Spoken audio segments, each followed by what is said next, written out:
ایک ہندو اپنے گرو کے پاس گیا، کہنے لگا میں دنیا کا سب سے امیر ترین انسان بننا چاہتا ہوں، مجھے کوئی ایسا منتر بتاؤ کہ میں پڑھوں تو میں سب سے امیر بن جاؤں۔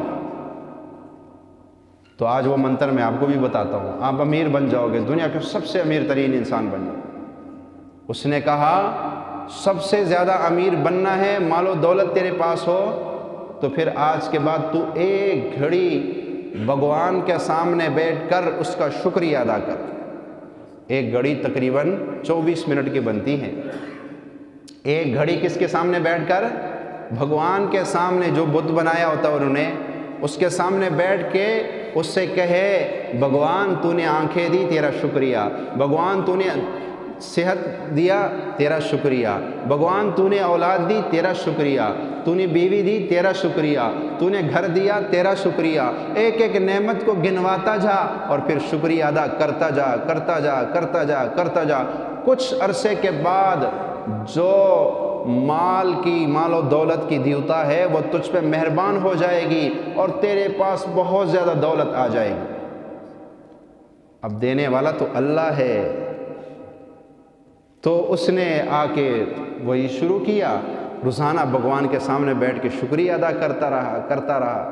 کہا اس کے پاس اتنی دولت آ گئی کہ اس کا نام پڑ گیا لال نہرو، جوہر لال نہرو۔